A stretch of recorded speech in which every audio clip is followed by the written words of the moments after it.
talking about place of supply, right? We have discussed various sections and subsections, section 10, 11, 12, 13 हमने discuss किया, जिसमें we have discussed about how to decide the place of supply. I have already told you that GST is a destination based tax.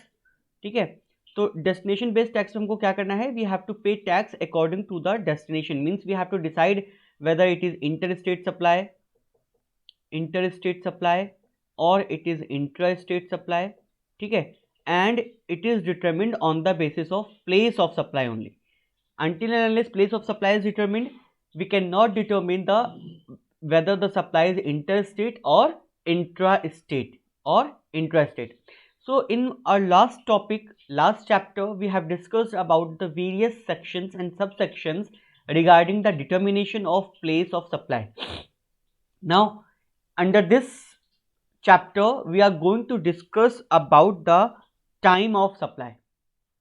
We are going to discuss about the time of supply. ठीक है, हम अपना time of supply इस chapter में करेंगे. Now time of supply जो है, various section, section 12 subsection 2 of CGST act, various sections are there. पहले तो हम देखेंगे कि what is the relevance of time of supply. हम टाइम ऑफ सप्लाई को क्यों पढ़ेंगे and what is the importance to study the time of supply. Now I have already, excuse me sir. Yes Sir, point number 6, that is online information and database access or retrieval services is still left to be covered. Subsection 6, right? Section 12 subsection 6. Section 13, okay, subsection 12. Okay, section 13 subsection 12. Okay, Yes, हाँ. sir. Okay, so I will discuss it later. Can I discuss it later? Because अभी Yeah, sure sir. मैं time of supply start कर दूँ. I will discuss it later. Okay. Okay, तो time of supply में सबसे पहले तो हमको देखना है कि time of supply, why it is important to study time of supply. So first of all, time of supply मैंने आपको पहले बताया था कि जो टैक्सेबल इवेंट होता है जीएसटी में, that is what is the taxable event in GST. What is the taxable event in GST? I have already told you. Very good, very good. Supply is the taxable event. It means that the liability to pay tax arises once the supply has been effected. ठीक है, but at the same time the time of supply fixes the point when the liability to charge GST arises. It is very important, and until and unless the time of supply is determined, there will be no any GST arises.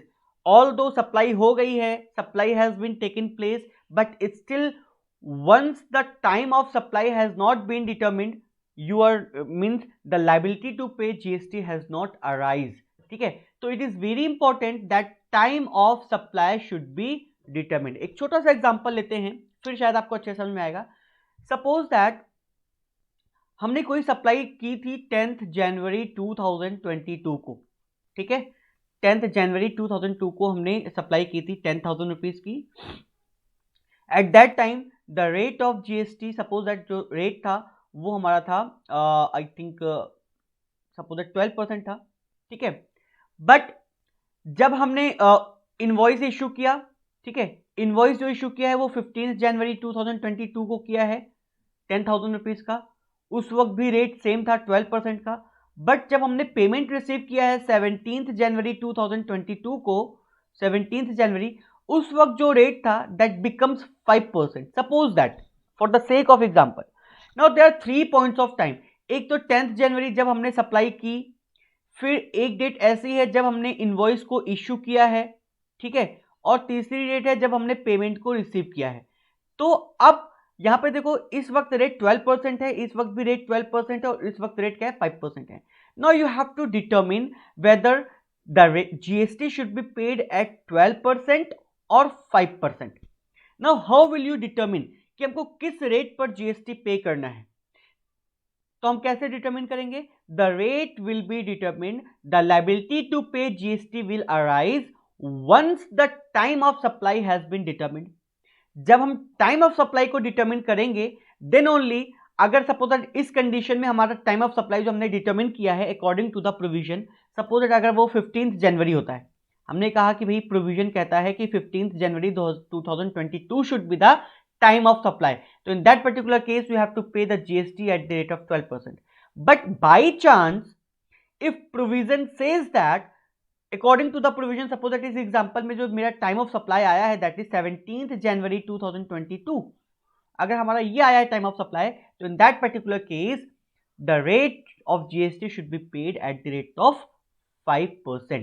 So it means that supply तो हमारी हो गई थी 10 जनवरी को ही, taxable event तो supply के time पे arise हो जाता है, but the liability to pay tax arise once the time of supply has been determined according to the provisions of CGST Act. Is it clear to all of you? Yes, sir. Okay, so it is very important to determine the time of supply. So in this particular chapter we are going to deal with the determination of time of supply only. तो अब आते हैं हम time of supply पर. How to determine the time of supply. Time of supply under section 12, under section 12, ठीक है, subsection 1, under section 12 subsection 1.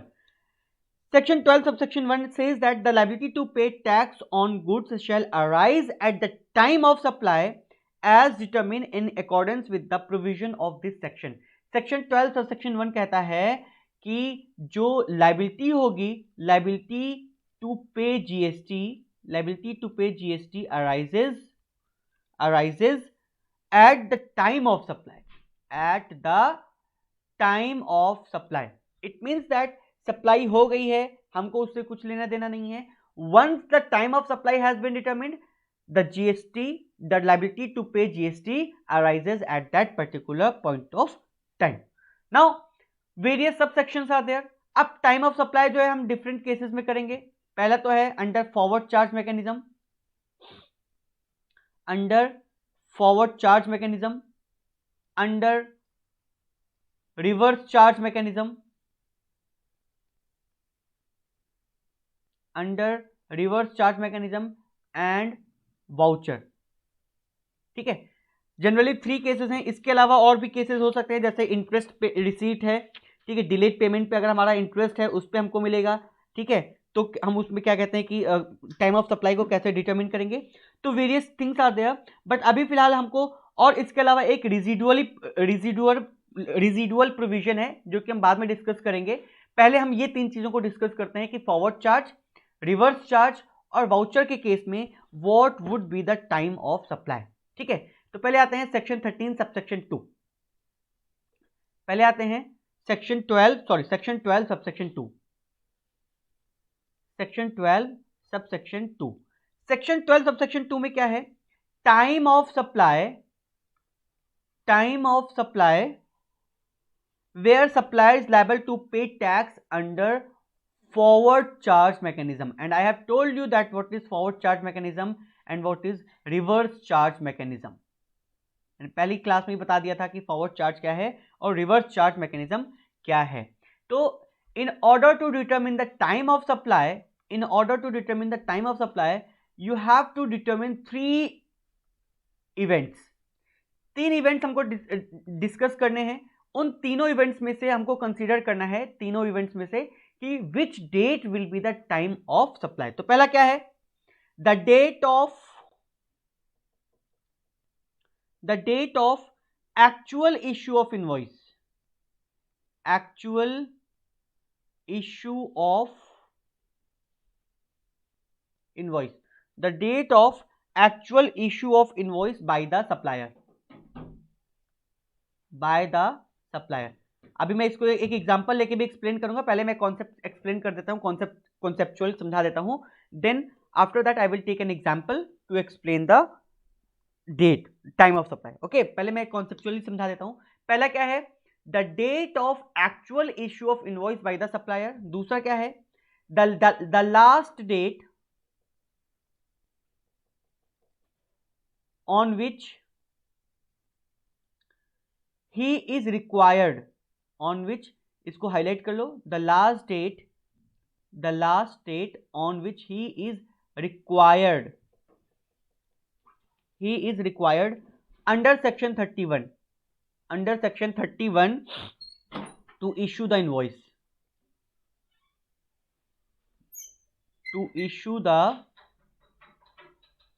invoice, with respect to the supply,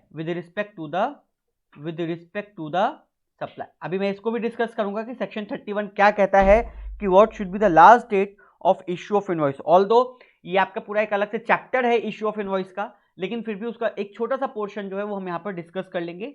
और तीसरी डेट है the date on which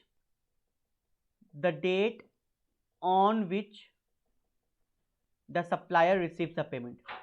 the supplier receives the payment with respect to supply.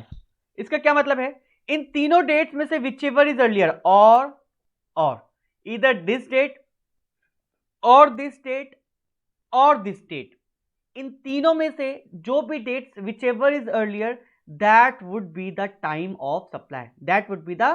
Time of supply. अब इसको मैं एक एक करके समझाता हूं कि क्या है. सबसे पहला है the date of actual issue of invoice. Suppose that, एक छोटा सा एग्जांपल लेते हैं. एक्चुअल इश्यू ऑफ इनवॉइस क्या होता है? Suppose that R supplies certain material. R जो है एक सर्टेन मटेरियल सप्लाई करता है जी को. R supplies certain material to G on 10th November 2021. ठीक है. एंड रेजेस द इनवॉइस, और सेम डे पर उसको क्या करता है? इनवॉइस इश्यू कर देता है. सेम डेट पर इश्यूज इनवॉइस. एक तो है एक्चुअल इनवॉइस इश्यू करना, मतलब कि मैंने सेम डेट पे इनवॉइस इश्यू कर दिया है. ठीक है. दूसरा है अगर हमने इनवॉइस अभी तक इश्यू नहीं किया है, but according to the provision कहता है भाई कि अगर आपने इनवॉइस इश्यू नहीं किया है तो देयर आर सर्टेन डेट्स जहां पर you are required to issue the invoice. तो दैट इज डीम्ड इश्यू. मतलब अभी तक हमने इनवॉइस इश्यू नहीं किया है, लेकिन जो last date according to the provision होती है इश्यू करने की, हम मान लेंगे कि आपने इनवॉइस उस डेट को इश्यू कर दिया है. Means you are required to issue the. Suppose that अभी तक कनिका ने फी पे नहीं किया, लेकिन मैंने कह दिया भाई last date to submit your fees is 16th February. अब अगर आपने फी पे नहीं किया है, स्टिल आई विल अज्यूम कि आपने फी पे कर लिया है. अगर आप नहीं पे करेंगे तो यू विल बी पेनलाइज्ड. ठीक है. तो यहां पर क्या है कि आपको तो इनवॉइस इश्यू करना है एक्चुअल डेट पर. अगर आप उस डेट पर इनवॉइस इश्यू नहीं करते हैं तो in that particular case there is a provision under section 31 that this is the last date to issue the invoice and the supplier is required to issue invoice up to that particular date. Are you getting my point? Yes sir. ठीक है. तो पहले तो मैं एक example लेके समझा देता हूं, फिर मैं समझाता हूं कि सेक्शन 31 क्या कहता है कि किस दिन तक हमको इनवॉइस इश्यू कर देना है. ठीक है. The payment was received. अच्छा, सेम डे 10th November 2021 को सप्लाई हुई और सेम डेट पे उसने क्या किया? इनवॉइस इश्यू कर दिया. पेमेंट जो रिसीव हुआ है, the payment was received on 25th November 2021 and it was entered in the books of account on the same date and credited in his account on 27th November 2000. उसका भी हम बताएंगे कि ये तो इसमें आता है कि what is the date when supply receives the payment, वो हम बाद में डिस्कस करने वाले हैं. ठीक है. तो पहले इसमें देखो क्या है कि आर ने जी को कुछ सप्लाई की इस डेट को और पेमेंट रिसीव हुई है इस डेट को. ठीक है. तो इन this particular case either the date of issue of invoice or the date of receipt of payment, whichever is earlier, that would be the time of supply. So in this particular case the time of supply should be 10th November 2011. Is it clear? Yes sir. Okay. Sir ये हम लोग goods की बात कर रहे हैं या service की? We are talking about goods. Services का हम बाद में देखेंगे. ये गुड्स का केस है. सर्विसेज का it is given under section 13. ठीक है. अभी हम क्या कर रहे हैं? गुड्स का कर रहे हैं. ठीक है. Okay sir. ओके. तो यहां पर हम पहले तो हम सेक्शन 31 डिस्कस कर लेते हैं. That what is section 31? That what is the last date on which the supplier is required to issue tax invoice. ठीक है. तो under section 31 the supplier is required to issue the tax invoice. Tax invoice, tax invoice क्या है ये भी हम discuss करेंगे आगे, जब हम वैल्यूएशन ऑफ सप्लाई करेंगे तो उसमें हम बताएंगे कि आपको टैक्स इनवॉइस क्या है and how it is prepared, tax invoice को हम कैसे प्रिपेयर करते हैं, ठीक है। तो the supplier is required to issue the tax invoice. अब देखो इसमें भी दो केसेस हैं, ठीक है। पहला क्या है, where the supply involves movement, where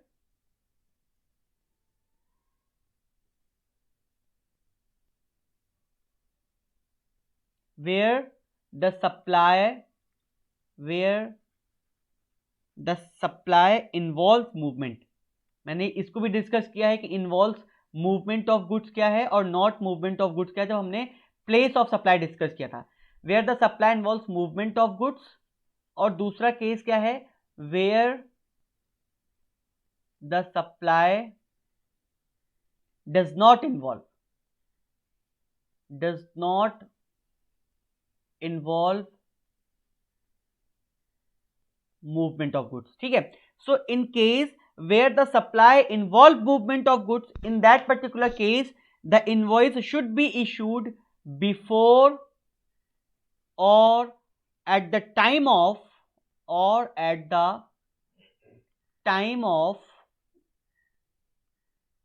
removal of goods for supply, to the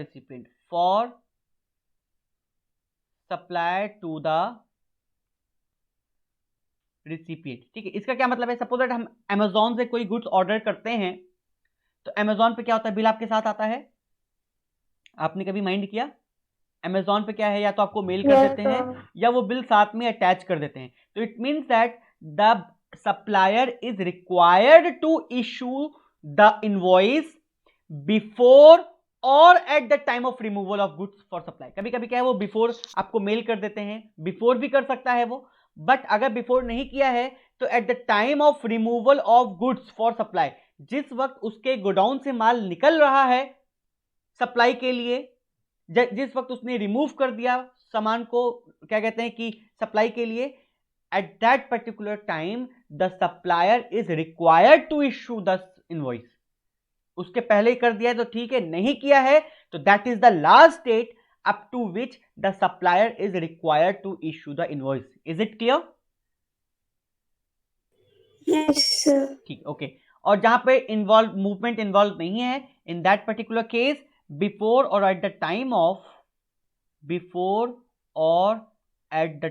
of delivery of goods or making goods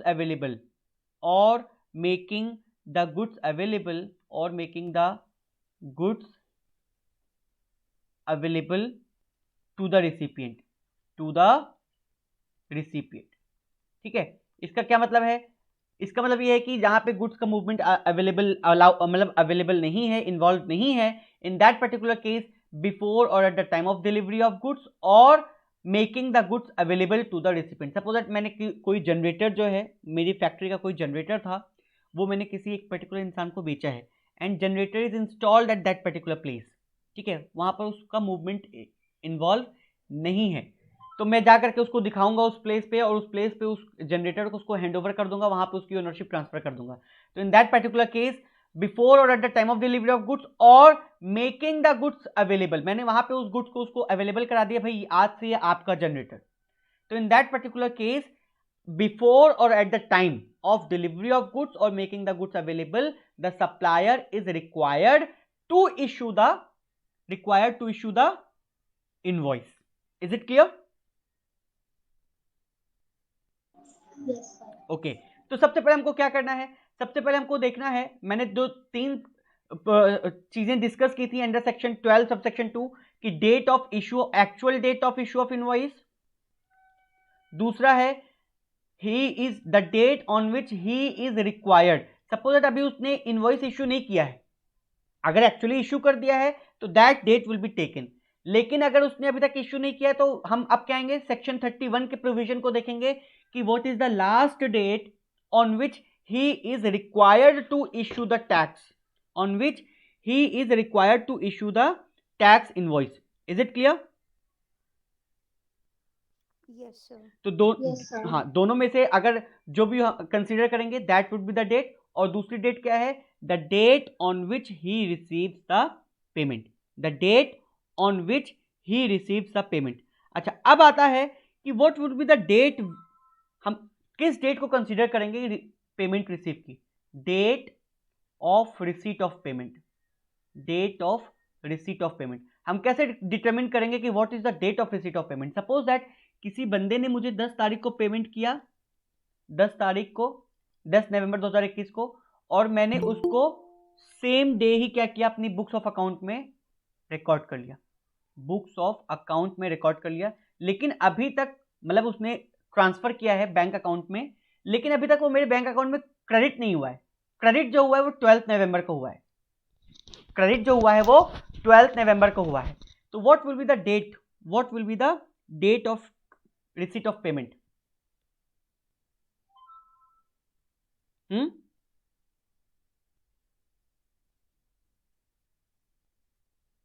Yes sir. What will be the date of receipt of payment?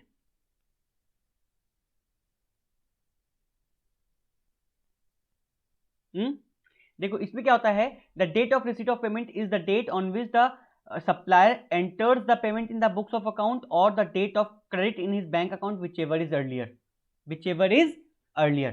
दोनों date में से whichever is earlier, जिस दिन उसने अपने books of account में record किया है, whether the payment credited or not, it doesn't matter.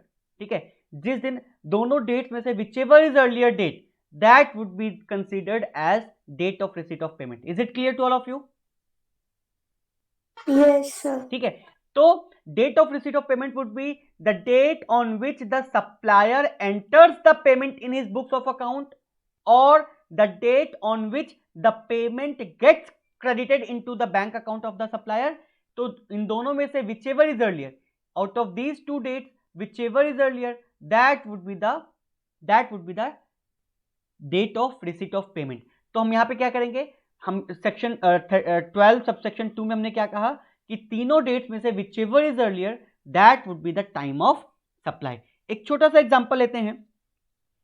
अच्छा, इसमें एक नोटिफिकेशन आया था, नोटिफिकेशन 66 2017 CT, जहां पे यहाँ पे मेंशन है, the registered person who did not opt for the composition levy under section 10 shall pay the central tax on the outward supply of goods at the time of supply as per section 12 subsection 2 clause A. It means that अगर कोई advance payment है, suppose that अगर कोई advance payment हमको receive हुई है, advance payment, ठीक है, अगर कोई सपोज दैट कोई सप्लाई हमको करनी है, ऑर्डर हमको ऑर्डर मिला है 12 नवंबर को कि भाई आपको जो है 15 दिसंबर 2021 को 60,000 रुपीज का सप्लाई करना है. ये ऑर्डर हमको मिला और इस ऑर्डर के अगेंस्ट हमको एडवांस भी मिल गया, हमको एडवांस भी उसने पेमेंट कर दिया. तो in case of advance payment the clause A will be applicable, clause B is not applicable. Clause B क्या कहता है, क्लॉज बी क्या कहता है, what is the clause B? It means that on the date of issue of invoice by the supplier or the last date on which he is required under section 31 subsection 1 with respect to supply of goods and not at the time of receipt of advance. मतलब कि ये जो 12 नवंबर, एक छोटा सा example लेते हैं, अभी आपको शायद समझ नहीं आ रहा होगा, पहले मैं एग्जांपल लेके आपको समझाता हूं. एडवांस पेमेंट के केस में क्या है कि अगर हमको कोई एडवांस पेमेंट मिली है, सपोज दैट 12 नवंबर 2021 को हमको कोई ऑर्डर मिला कि भाई आपको 20 टन ऑफ स्टील जो है वो सप्लाई करनी है. ठीक है, सपोज दैट यहाँ पे कोई और भी गुड्स ले सकते हैं, और सप्लाई कब करनी है, वो 15 दिसंबर 2021 को करनी है, और हमको जो एडवांस मिला है वो 30 नवंबर 2021 को एडवांस मिल गया है. कितने रुपए का? सपोज दैट 1 लाख रुपीज का.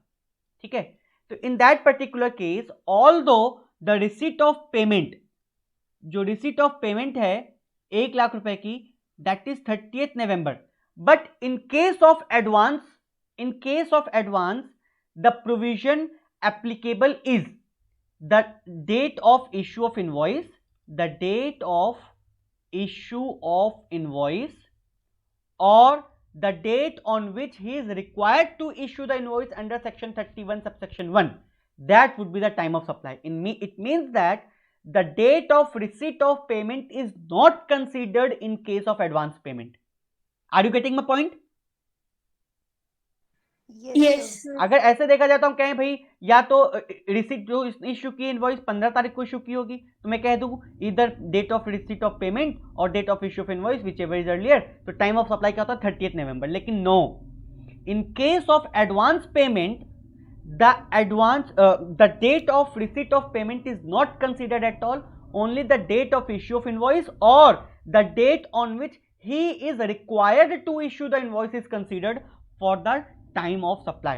I hope now you get the point. Yes sir. ठीक है. अच्छा, एक पॉइंट और है जो मैं आपको समझाना चाहता हूं. एक पॉइंट और है, time of supply in case of access payment. Time of supply in case of excess payment up to rupees 1000. up to rupees 1000 इसका क्या मतलब है? इसमें देखो वैसे तो हमने पहले बता दिया कि एडवांस पेमेंट के केस में क्या है कि date of receipt of payment हम कंसीडर ही नहीं करते हैं. Only date of issue of invoice or the last date on which he is required to issue the invoice will be considered as time of supply. But in case if the excess payment has been made up to rupees 1000, suppose that मैंने 15 नवंबर 2021 को कोई supply की है 65,100 रुपए की, suppose that. ठीक है. And issue भी कर दी, इनवॉइस भी इश्यू कर दिया है. एंड 18 नवंबर 2000 रुपीज को मुझे 66,000 रुपीज की पेमेंट आ गई है. मुझे 66,000 रुपीज की पेमेंट आ गई है. तो इट मीन्स दैट कभी कभी होता है ना, कहते हैं भाई चलो ये 100-200 क्या फुटकर करें, तुम इतना रख लो, बाकी जो 900 रुपीज है, ये जो 900 रुपीज मैंने एक्स्ट्रा पे किया है, ये हमारी अगले इनवॉइस में क्या होगा, एडजस्ट हो जाएगा. जब हम अगला सप्लाई करेंगे, जब अगली इनवॉइस तुम इश्यू करोगे तो इस 900 रुपए को तुम उसी इनवॉइस में क्या करना, एडजस्ट कर देना. मुझे पैसे वापस मत करो. ऐसा जनरली होता है जब बड़े बड़े बिजनेसेस होते हैं, तो यहाँ पे 100-200 रुपए की कोई वैल्यू नहीं होती है. Are you getting my point? Yes sir. ठीक है. तो in that particular case at the option of the said supplier with the date of issue of invoice in respect of such excess amount. इसका क्या मतलब है? इसका क्या मतलब है कि ये जो 900 रुपए का है, भाई जाहिर सी बात है ये 900 रुपए इस इनवॉइस में तो है नहीं. ये इनवॉइस हमने कितने रुपए का इश्यू किया है, 65,100 रुपए का. तो इसका मतलब ये 900 रुपए का इनवॉइस में कब इश्यू करूंगा, when I will issue the invoice of this 900 rupees. 18th November next time. Yes, not 18th November. 18th नवंबर को तो देखो हम इनवॉइस कभी दोबारा इश्यू नहीं करते हैं.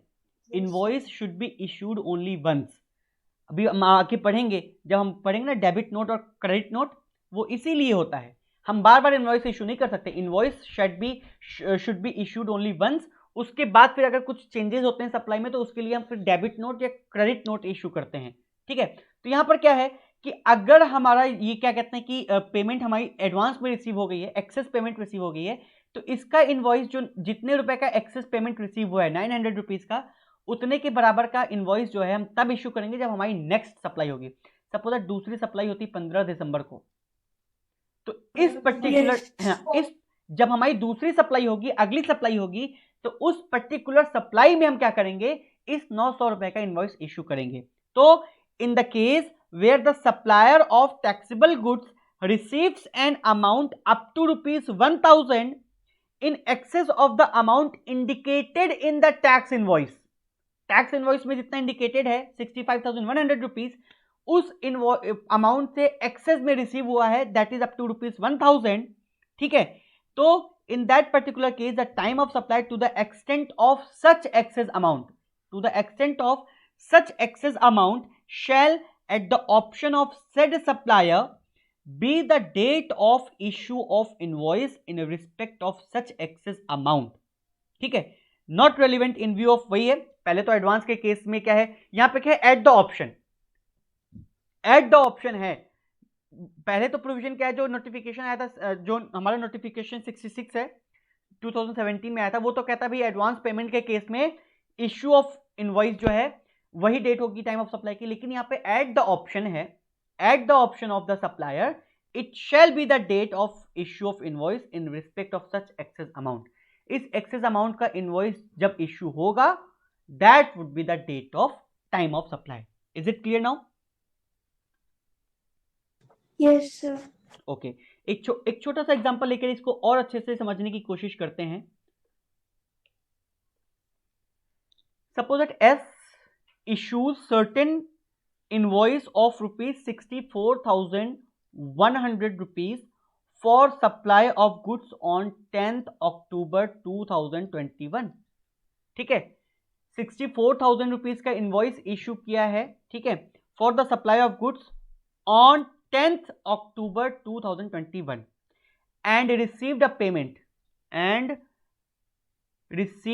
payment of rupees 65,000, received a payment of rupees 65,000 in bank through RTGS हो सकता है या NEFT हो सकता है on the same date। Same date में 10th नवंबर को ही उसने क्या किया, पेमेंट रिसीव हो गई, उसको पेमेंट रिसीव हो गई and the amount gets credited in his books of account on 11th October 2018, ठीक है, which was credited in his books of account on 11th October। 11th October को उसने क्या किया है, बुक्स ऑफ अकाउंट में उसने उसको एंटर किया है, ठीक है। अब देखो यहां पर क्या है, determine the time of supply of goods and the time of supply of access payment, हमको अलग अलग डिटर्मिन करना है, ठीक है। तो सबसे पहले हम आते हैं time of supply of goods में, हम डिटर्मिन करते हैं time of supply of goods shall be either 10th अक्टूबर जिस दिन उसने इनवॉइस इशू किया है, और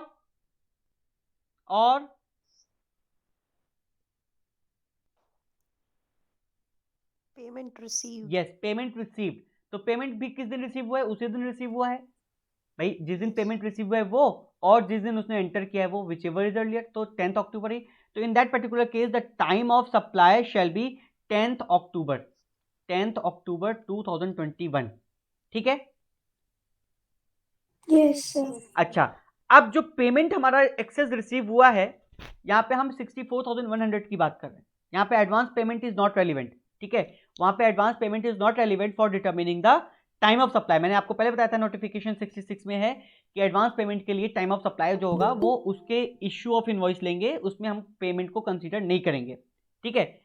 नाउ ये जो एक्सेस पेमेंट हुआ है 900 रुपए का, क्योंकि पेमेंट उसने 65,000 की है, ठीक है, ये जो एक्सेस पेमेंट हुआ है 900 रुपए का, what will be the time of supply of this?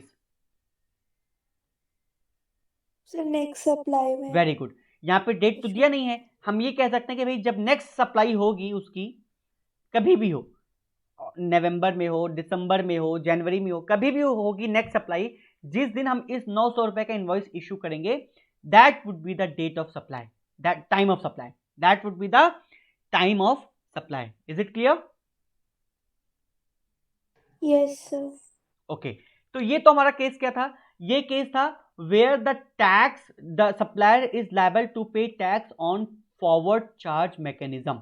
तो फॉरवर्ड चार्ज मैकेनिज्म में हमने क्या दिखा, हमने देखा कि you have to take earlier of the following dates. पहला क्या है, date, actual date of issue of invoice, date of actual issue of invoice, actual issue of invoice, or the date on which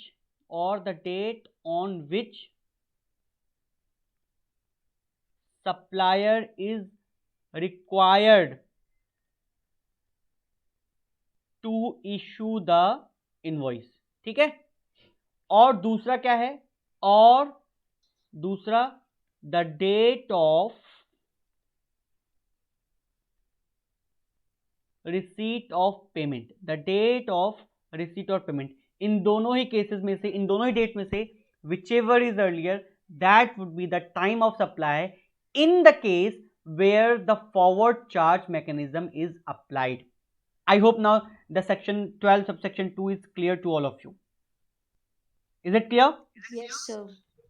Yes sir. Okay, now section 12 subsection 3. Section 12 under section 12 sub section 3, ये क्या है? Reverse charge mechanism. Reverse charge mechanism, अब देखो reverse charge mechanism में मैंने तुमको क्या बताया था?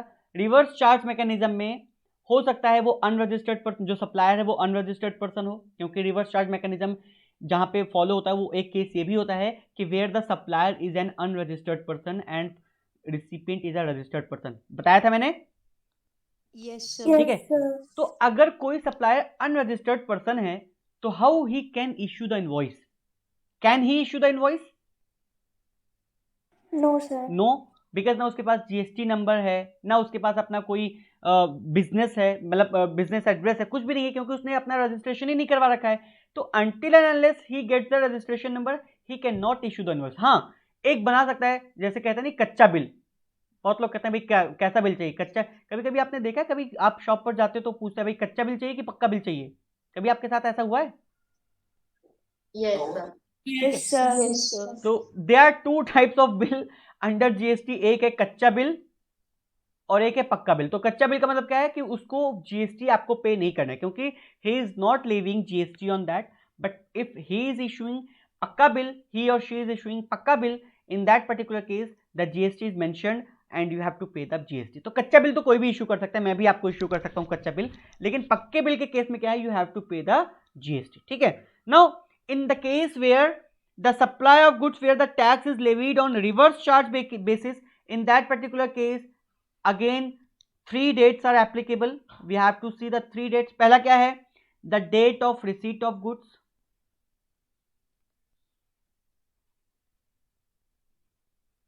the date of receipt of goods. दूसरा है the date of payment as entered in the books of account of the recipient. The date of, अब देखो यहां पे हमको सारी चीजें रिसिपिएंट के पॉइंट ऑफ व्यू से देखनी है। हम सप्लायर को बिल्कुल भूल जाएंगे कि किस दिन सप्लायर ने अपने बुक्स में एंट्री की, पेमेंट की। यहां पे क्या है? सप्लायर पेमेंट रिसीव करता है, लेकिन यहां पर जो रिसिपिएंट है वो पे कर रहा है, तो वो अपनी बुक में किस दिन पेमेंट को रिकॉर्ड कर रहा है वो हम देखेंगे। Now everything will be seen from the point of view of the recipient. Are you getting my point? Yes sir. Okay, the date of payment, the date of payment as entered in the, अब देखो यहां पे मैंने date of receipt नहीं लिखा, अगर supplier का point of view होता तो द डेट ऑफ रिसीट, ठीक है, वो होता। तो the date of payment entered in the, as entered in the books of account, BOA को मैंने बुक्स ऑफ अकाउंट लिखा है, ठीक है, books of account of the recipient, of the recipient, or the date on which or the date on which the payment gets debited, the payment gets debited from his bank account, from his bank account. मैंने पहले भी बताया है कि date of receipt of payment क्या होगी? Date of receipt of payment, the date on which he enters the payment receipt on his in his books of account, or the date on which the payment gets credited in his bank account, whichever is earlier. but यहां पे क्या है?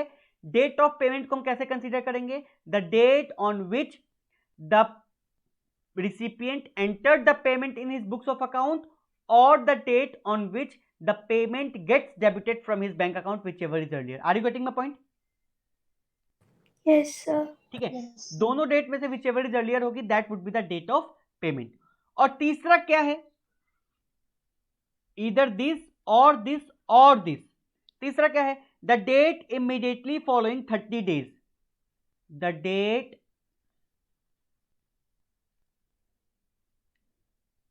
immediately following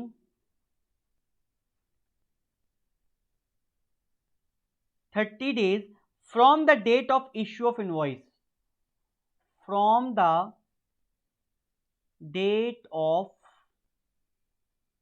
issue of invoice or any other document, or any other document by whatever name called, or any other document, चाहे bill हो, चाहे invoice के नाम, invoice के अलावा अगर सिमिलर डॉक्यूमेंट्स किसी भी नाम से हम इश्यू कर रहे हैं तो that will be considered as invoice, ठीक है। और any other document by whatever name called in lieu of thereof by supplier. इसका मतलब क्या है, इसका मतलब क्या है, सबसे पहला क्या है, the date of receipt of goods. Suppose that, एक छोटा सा एग्जांपल लेते हैं, date of receipt, date of receipt of goods क्या है, 26 नवंबर 2021, date of receipt of goods, ठीक है। Date on which payment is made, date on which payment is made and entered in the books of account, that is 22nd November 2021, ठीक है। Date when payment is get debited, payment date on which payment get debited, that is 24th November, इसको दिसंबर कर लो, 24 दिसंबर 2021, ठीक है। अच्छा, date of issue of invoice, date of issue of invoice, date of issue of invoice क्या है, 20th नवंबर 2018, 20th नवंबर 2021। अच्छा, अब देखो यहां पे क्या करना है, you have to find out the date of time of supply. तो सबसे पहले हमको क्या करना है, the date of receipt of goods. You have to find out 3 dates. मैं इसको थोड़ा सा छोटा कर देता हूं, you have to find out 3 dates. हमको क्या करना है, 3 डेट्स फाइंड करना है। पहला क्या है, the date of receipt of goods. पहली डेट क्या है, the date of receipt of goods, that is 26 नवंबर 2021। दूसरा क्या है, the date of payment, the date of payment. Date of payment क्या होगा, एक्चुअल डेट ऑफ पेमेंट, जिस दिन उसने रिकॉर्ड किया है बुक्स ऑफ अकाउंट में पेमेंट को, या जिस दिन पेमेंट उसके अकाउंट से डेबिट हुआ है, विच एवर इज अर्लियर, ठीक है। तो कौन सा लेंगे हम, 22। Very good, 22 December 2021। तीसरी डेट क्या है, the date immediately following 30 days, मतलब 31वां दिन। भाई 30 दिन के बाद का जो दिन होगा वो वाला दिन, तो 31वां दिन हम लेंगे।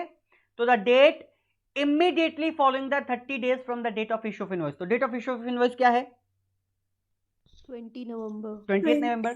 30 डेज कहां तक जाएगा ये, 20 दिसंबर, वेरी गुड, 28 दिसंबर तक जाएगा। तो the date immediately following the 30 days of issue of invoice, तो कौन सा डेट होगा वो, 21 दिसंबर। तो तीसरा दिन क्या हो गया है, 21 दिसंबर 2021। तो 3 डेट हमने फाइंड आउट की, इन तीनों में से विच एवर इज अर्लियर, तो what would be the date of 26, very good, 26 November 2021 would be the time of supply in this particular case. Now I hope कि आपको ये चीज क्लियर हो गया होगा। यस सर, ठीक है। तो यहां पे हमने क्या देखा कि in case where the reverse charge mechanism is applied, in that particular case the date of receipt of goods or the date of payment or the date immediately following the 30 days from the date of issue of invoice, whichever is earlier। और date of payment हमने आपको बताया था, the date on which he has entered it in his books of account, or the date on which the payments get debited from his bank account, whichever is earlier, that would be the date of payment। तो इन तीनों date में से whichever is earlier, that would be the time of supply in case where the reverse charge mechanism is applied। Is it clear to all of you? आगे बढ़ूं? yes sir। Now section 12 subsection 4, section 12 subsection 4, subsection 4 में क्या कहता है, vouchers. Vouchers क्या होते हैं, what do you mean by vouchers, evidences of transaction. अरे vouchers है, इसको हम कूपन कह लें। चलो अब समझ में आया, कूपन। Yes sir. होता है ना, क्या कहते हैं कि जैसे कि मैंने आपको VLCC का वाउचर दे दिया कि भाई आप जो है यस सर, वहां गॉट पे इट। हाँ मेकअप करा सकती हैं, वर्थ रुपीज इतना, ठीक है। अगर आप 20,000 का मेकअप कराती हैं तो 1,000 रुपीज का डिस्काउंट है आपके ऊपर, ठीक है। तो वो वाउचर्स हैं। तो in case time of supply in case of voucher, भाई जाहिर सी बात है वाउचर हमने आपको पहले इशू कर दिया है। हमने कहा कि भाई अगर आप इतने रुपए की शॉपिंग करते हैं तो हम आपको वाउचर देंगे जिसमें से आप कोई भी एक इलेक्ट्रॉनिक आइटम ले सकते हैं। तो it means that the supply of goods in case of vouchers, भाई वाउचर तो हमने आपको पहले इशू कर दिया है, बाद में आपने गुड्स को परचेज किया है, तो in that particular case what will be the time of supply. तो पहला है if the supply is identifiable, if the supply is identifiable at the point of time, at the point at which at the point at which voucher is issued, at which voucher is issued। अब देखो यहां पे इसका मतलब क्या है कि जिस वक्त हमने वाउचर को इश्यू किया है उस वक्त मैंने सप्लाई को आइडेंटिफाई कर दिया था। सपोज दैट एक छोटा सा एग्जांपल लेते हैं कि आपने मेरे यहाँ से काफी सारी शॉपिंग की हमारे मॉल से, और मैंने आपको एक वाउचर दे दिया कि भाई ये जो वाउचर है, इस वाउचर से आप कोई भी इलेक्ट्रॉनिक आइटम ले सकते हैं जो कि हमारे यहाँ अवेलेबल है। अब उस इलेक्ट्रॉनिक आइटम में हमको टीवी है, फ्रिज है, कुछ भी हम ले सकते हैं। अब हमको पता है कि इलेक्ट्रॉनिक आइटम्स जो हैं उनका रेट हमको पता है कि भाई इलेक्ट्रॉनिक आइटम पे ये रेट्स हैं, या टू बी मोर स्पेसिफिक मैं कह सकता हूं कि इस वाउचर से अगर आप एक टीवी लेंगे तो उस पर आपको इतने रुपए का डिस्काउंट मिलेगा। मतलब वहां पर क्या है कि जिस वक्त हमने वाउचर को इश्यू किया है उस वक्त हमने सप्लाई को आइडेंटिफाई कर लिया है कि आप यही चीज ले सकते हैं। Is it clear?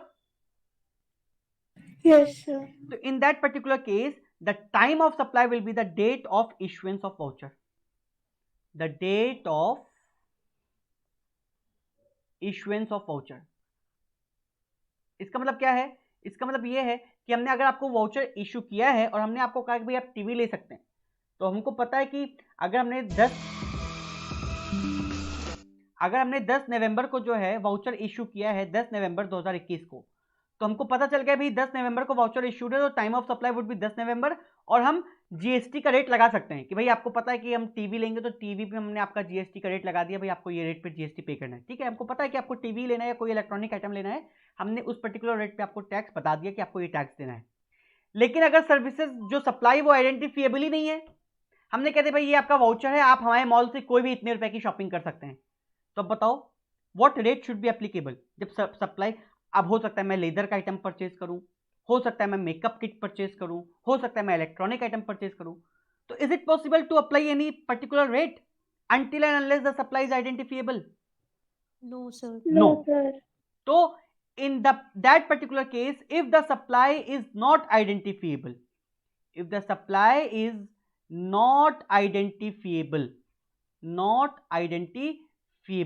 अगर सप्लाई आइडेंटिफिएबल नहीं है at the time at which voucher is issued, in that particular case the time of supply will be the date of redemption of voucher.